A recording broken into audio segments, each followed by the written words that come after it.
성탄절이 다가오고 있습니다. 우리는 주님을 기다리는 대림절을 지내고 있습니다.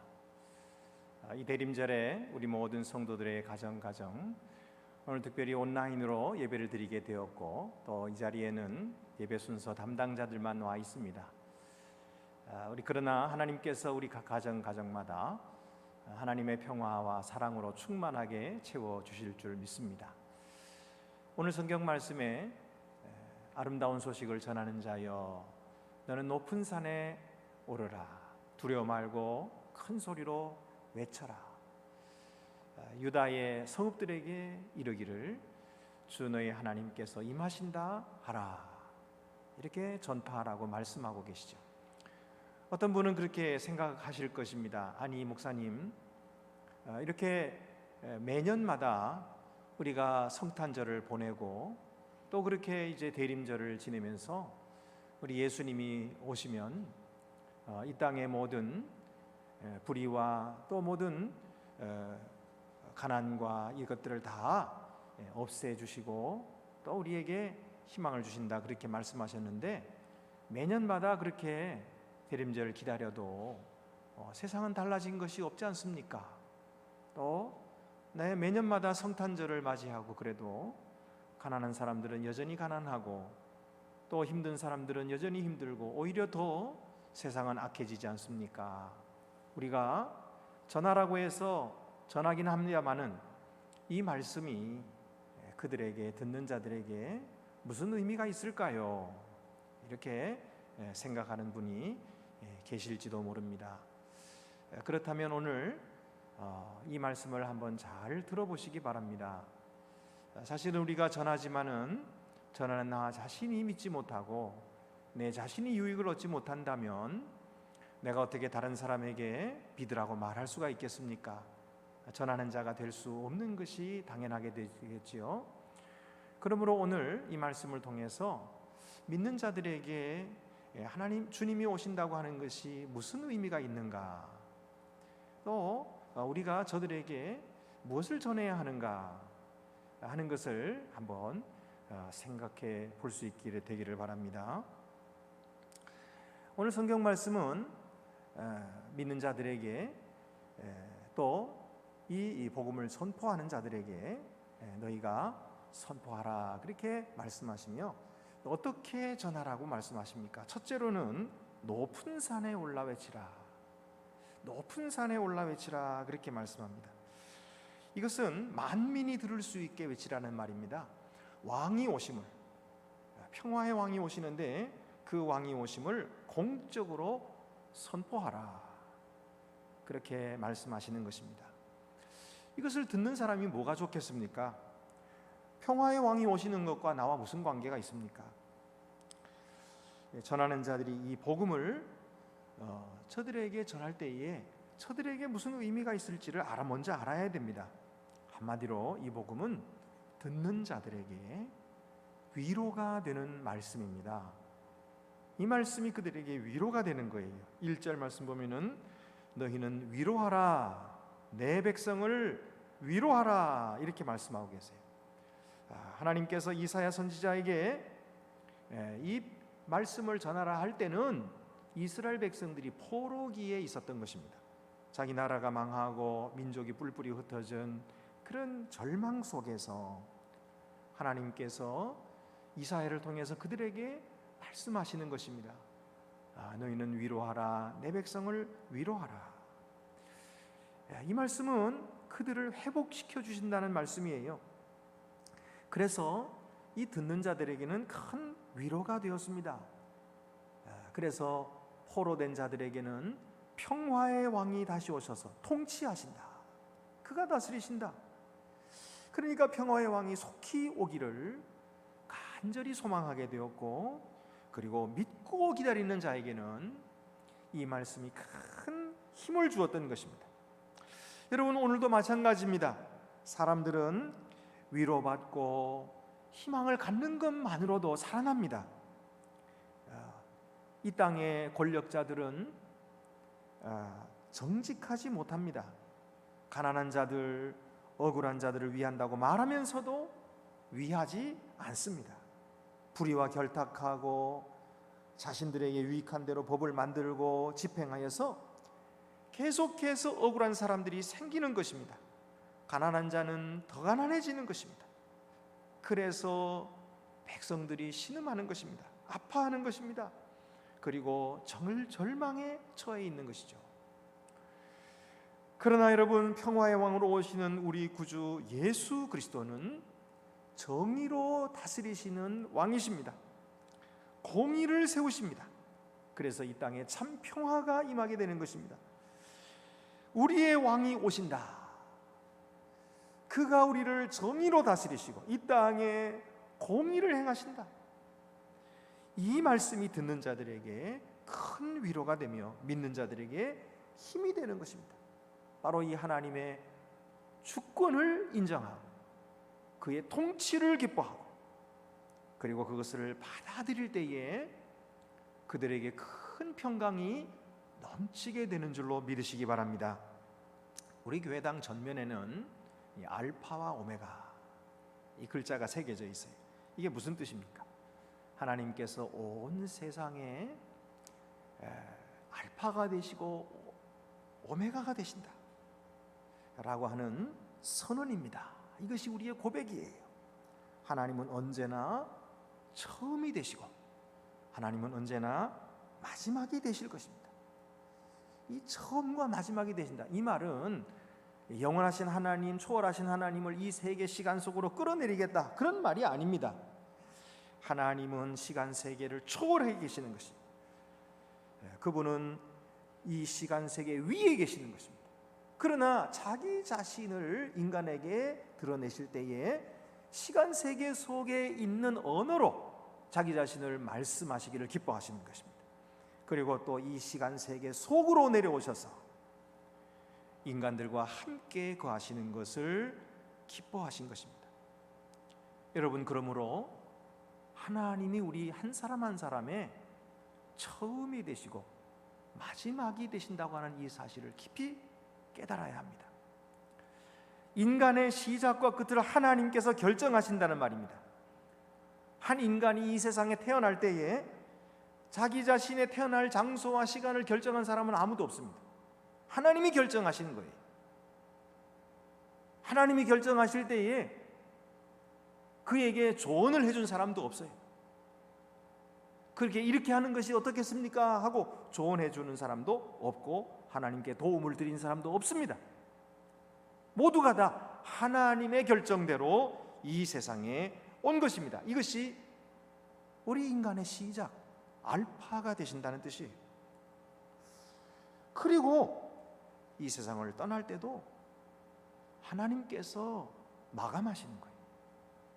그 하나님이 오메가가 되신다는 말이에요. 그런데 그렇기 때문에 인간은 이 세상에서 어느 날 갑자기 자기 자신이 존재한다는 사실을 인지하게 되는 거예요. 그리고 자기 자신이 여기 있다는 사실을 받아들이게 되는 거죠. 그런데 문제는 그때부터 시작입니다. 인간의 의지가 작동하기 시작하는 거죠.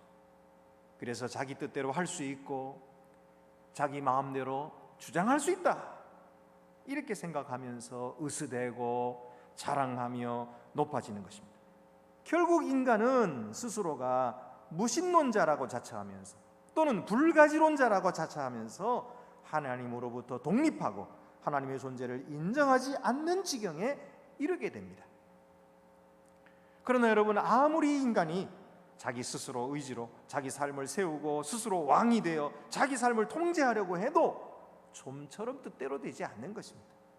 사실은 자기가 통제하는 것은, 자기의 삶을 통제하는 것은 불가능합니다. 자기가 가진 것들을 자기 인생의 기초로 삼으려고 해도 그것이 소용이 없어요. 우리가 가지고 있는, 예를 들어서 지위라든지 또는 경력이, 그것이 계속 갑니까? 계속 가지를 못해요. 가족들이 영원합니까? 가족들이 영원하지도 않아요. 돈, 그것이 내 안전을 지켜줍니까? 그렇지도 못해요. 이런 이 세상의 것들은 결코 우리의 인생을 세울 만한 그런 근거가 되지 못하고 기초가 되지 못하는 것입니다. 결국 우리 인간은 영원하신 하나님의 기초 위에 우리 인생을 세워야 하는 것입니다. 그는 알파와 오메가가 되십니다. 그가 우리 생명을 시작하셨고 그리고 마지막을 결정하시는 분입니다. 그가 우리 인생의 생명을 여섰듯이 우리의 마지막을 거두시는 것입니다. 그가 알파와 오메가다 라고 우리는 고백하고 인정하는 것입니다. 여러분, 이렇게 되면 이 사실을 우리가 받아들일 때 우리에게 두 가지 유익이 있습니다.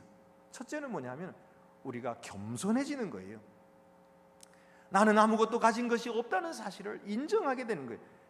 내 자신의 존재에 대해서 나는 아무것도 결정할 수가 없다 하는 사실을 깨닫게 될 때에 사람은 하나님 앞에서 겸손하게 되는 것이죠.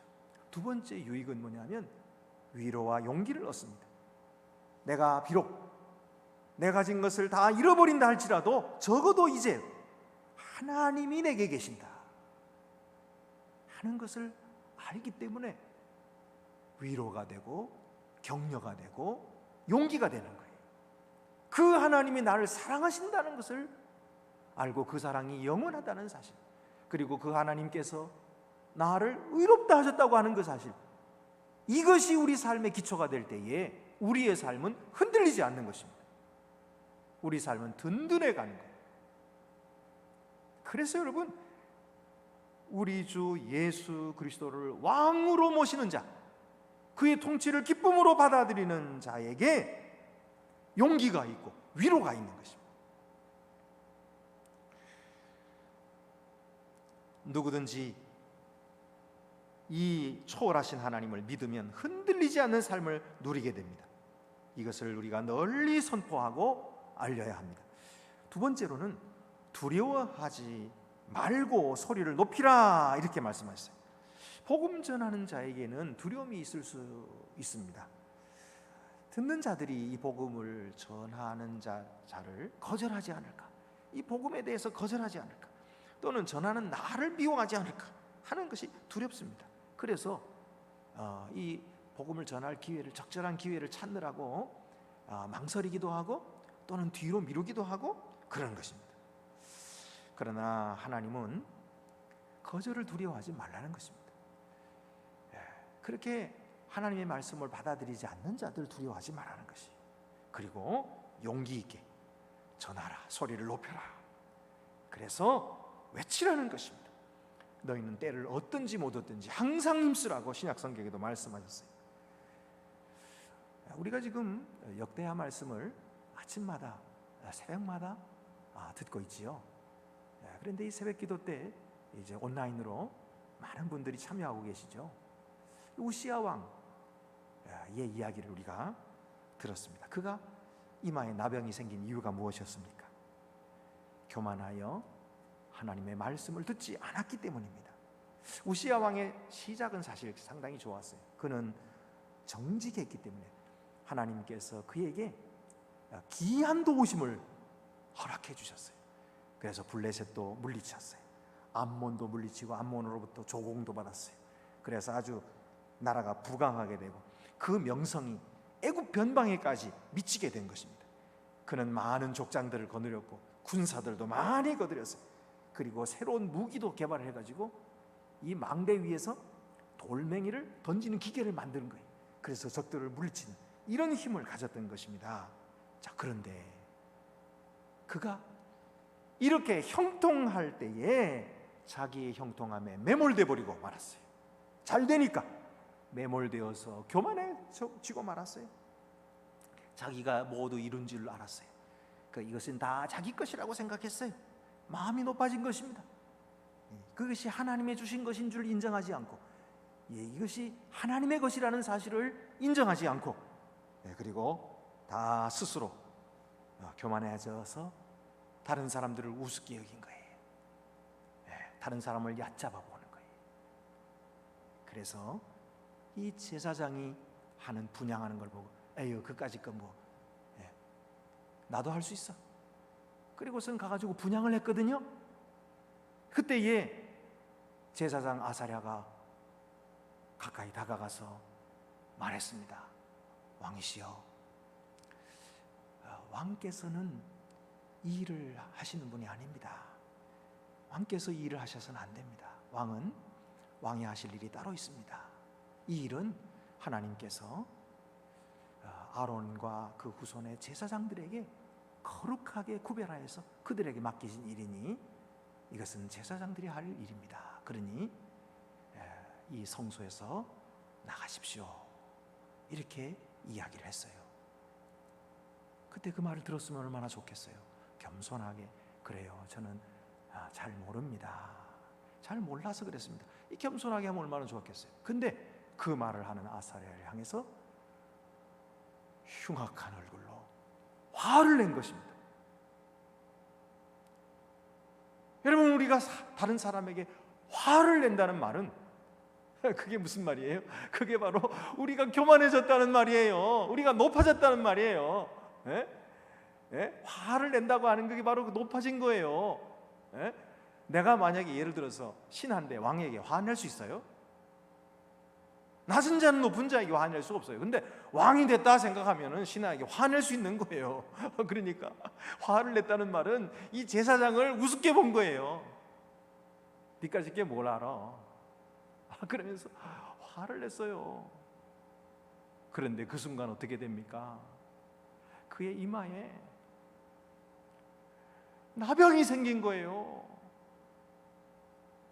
그 모습을 보고서는 제사장도 깜짝 놀래가지고 모두가 다 피하는 것입니다. 그리고 그 길로 우시야 왕은 격리됐어요. 그리고 혼자 별궁에서 살았어요. 아들이 나라를 다스리고 왕궁을 다스리는 그런 일들 다 하고요. 그는 나병 환자로 죽었습니다. 그래서 열왕의 묘실에도 들어가지 못하고 그 곁에 장사되었어요. 여러분, 그가 왜 이렇게 됐습니까?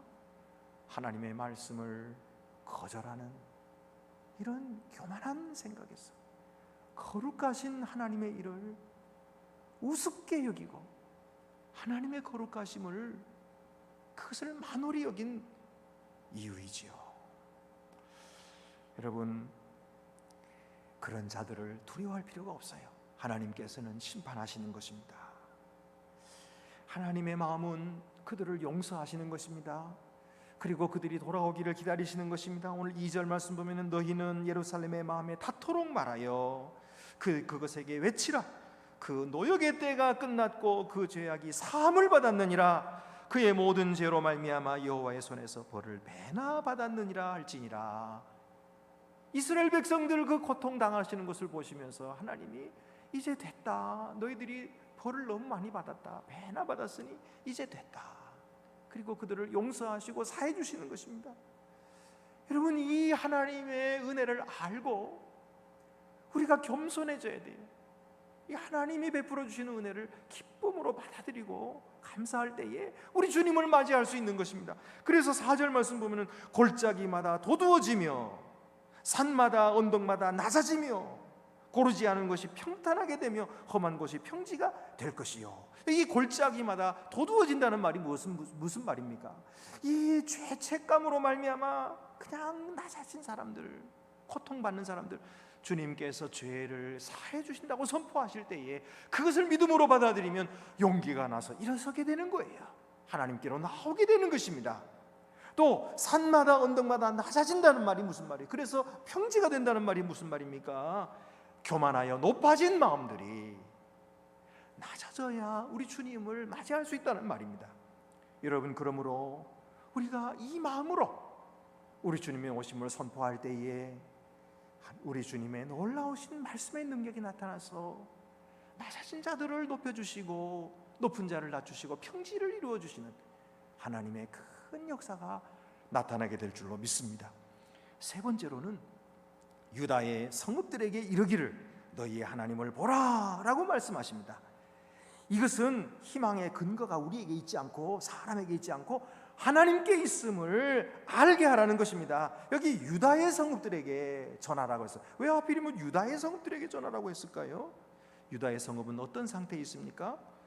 거주민이 포로로 다 끌려가고 나서 폐허가 되어 있어요. 그런 마을들이에요. 거기는 가시와 엉겅퀴가 나고요, 들깨와 승냥이가 돌아다니는 것이 황량한 벌판이 되었습니다. 그것은 다시 회생할 희망이 없는 곳이 되었어요. 어떤 것도 아무것도 기대할 곳이 없는 곳입니다. 그런데 하나님이 그곳에 외치라고 말씀하세요. 네? 무엇이라고 외칩니까? 그곳이 바로 거민들이 돌아오게 될 것이다. 그리고 마침내 하나님의 구원이 거기에 임하실 것이다. 여러분, 이것이 바로 복음입니다. 사람의 희망이 멈춘 곳에 하나님의 희망이 시작되는 것입니다. 인간이 절망하는 곳에 하나님의 소망과 새 역사가 시작되는 줄 믿으시기 바랍니다. 이것이 바로 하나님의 역사입니다. 하나님은 전능하십니다. 그에게는 불가능한 일이 없으십니다. 바로 이렇게 낮은 곳, 이렇게 희망 없는 곳, 절망적인 곳에 여호와의 영광이 나타나고 모든 육체가 그것을 함께 볼 것이라고 말씀합니다. 이름 없는 작은 고을 베들레헴, 다윗의 동네에 너희를 위하여 구주가 나실 것이라고 말씀하셨습니다. 이 세상에 소망을 주고 희망을 주고 구원을 주시는 하나님의 선물, 아기 예수 그리스도가 오신다는 것입니다. 그래서 그들을 회복시켜 주십니다. 희망의 근거는 사람에게 있는 것이 아닙니다. 하나님께 있습니다. 그가 새 역사를 일으키시고 새로 살리시고 그리고 새 언약을 완성시키실 것입니다. 오늘 성경을 보면 이사야를 부르시는 하나님의 음성이 들립니다. 6절에 말하는 자의 소리여 외치라. 대답하되 내가 무엇이라 외치리이까? 무엇을 외치라는 거예요? 하나님이 외치라 그랬는데 무엇을 외칩니까? 하고 이제 이사야가 물었어요. 그때 7절 말씀 보면은 모든 육체는 풀이요 그 모든 아름다움은 들의 꽃과 같으니 풀은 마르고 꽃은 시들문 여호와의 기운이 그 위에 불미라. 이 백성은 실로 풀이로다. 이 말을 전하라고요? 아니, 이 말은 우리가 모르는 바가 아니죠. 한마디로 말해서 이 말은 인생은 헛되다는 거 아니에요? 인생은, 모든 인생은 풀이다. 하나님의 기운이 그 위에 불면은 그냥 다 말라지고 꽃은 떨어져 버린다. 여러분, 우리가 너무 잘 알아요. 인생이란 거 하는 것이 아무리 무슨 큰 일을 이루었다고 해도, 무슨 부귀영화를 꽃 피운다고 해도 그 꽃은 결국은 시들어버리고 떨어져버리고 말라버리는 거 아닙니까? 인생도 그렇게 저물어버리고 늙어버리고 그리고 죽어가는 것이, 그것이 인생 아닙니까? 이 침울한 말이 무슨 복음입니까? 예? 이 어두침침한 이 말이 무슨 복음이냐고요. 이것은 인생 허무를 말하고 삶의 회의를 말하는 허무주의자들이나 회의론자들의 노래의 주제가 아닙니까? 그런데 여러분, 바로 그 다음에 오시는 말씀이 그 뜻을 완전히 역전시키십니다. 8절입니다. 풀은 마르고 꽃은 시드나 우리 하나님의 말씀은 영원히 서리라 하라. 풀은 마르고 꽃은 시드나 우리 하나님의 말씀은 영원히 서리라 하라. 여러분, 인생은 풀이 마르듯이 말라버립니다. 희망도 없고 늙고 죽는데, 바로 그 늙어 죽는 그 자리에서 죽음을 이기신 그리스도가 강림하실 것이라는 거예요. 부활에 주님께서 함께 하실다는 말씀입니다. 영생을 주신다는 말씀이에요. 사랑의 하나님의 약속의 말씀은 영원하셔서 멸망할 인간에게 소망을 주시고 심판받아 마땅한 자들에게 구원의 은혜를 내려주실 것이라 하는 것입니다. 이것이 하나님의 말씀입니다. 시건치 아니하시는 영원하신 하나님, 하나님의 약속의 말씀인 것입니다. 이 말씀을 믿는 자는 죽음 앞에서도 소망을 품고 찬양하며 죽는 줄로 믿습니다. 할렐루야. 우리 주 예수 그리스도께서는 마르고 시들 수밖에 없는 인간들을 사랑하셔서 친히 마르시는 자리, 시드는 인간이 되셨어요. 그는 33세의 젊은 나이로 이 세상에 사셨지만은 늙은이가 평생 당해도 다 못 당할 멸시와 천대와 배반과 버림을 받으셨어요. 그의 몸과 영혼은 시들 대로 시들고 마를 대로 말랐습니다. 십자가 위에서 그가 무엇이라고 외쳤습니까? 내가 목마르다. 내가 목마르다. 우리 주님께서 목이 말라서 외치신 것입니다. 그 외마디 비명을 지르시고 숨이 끊어지셨어요. 그가 그렇게 마르고 그가 그렇게 시들어 죽으심으로 영원히 시들어 죽고 말았어야 할 우리 인생들을 살리신 것입니다. 그가 부활하심으로 우리에게 부활의 소망, 영생의 소망을 주신 것입니다. 우리 주님께서 가장 가난하고 굶주린 사람들 거기에 찾아오신 거예요. 해산할 방 한 칸도 얻지 못해서 마구간으로 쫓겨나서 아이를 낳아야 하는 비참한 사람들 곁으로 오셨습니다. 그들에게 사랑의 빛을 비추시고 그들에게 희망을 주시고 구원하여 주시려고 오신 것입니다. 이것이 복음입니다. 이것이 현대인들에게 필요한 위로요, 사죄의 은혜요, 역전의 소망인 것입니다. 그러므로 여러분, 이 복음을 전하면 말씀의 능력이 나타나는 줄로 믿으시기 바랍니다. 베드로가 백부장 고넬료의 집에 들어가가지고 말씀을 전할 때에 그는 무슨 일이 생길지 알지 못했어요. 아니, 이 유대인도 아닌 사람들에게 내가 이 복음을 전해도 되나? 이 복음을 전해서 무슨 소용이 있나? 이런 생각을 했을 거예요. 그런데 그 말씀을 전할 때에 베드로도 믿을 수 없는 일이 발생했어요.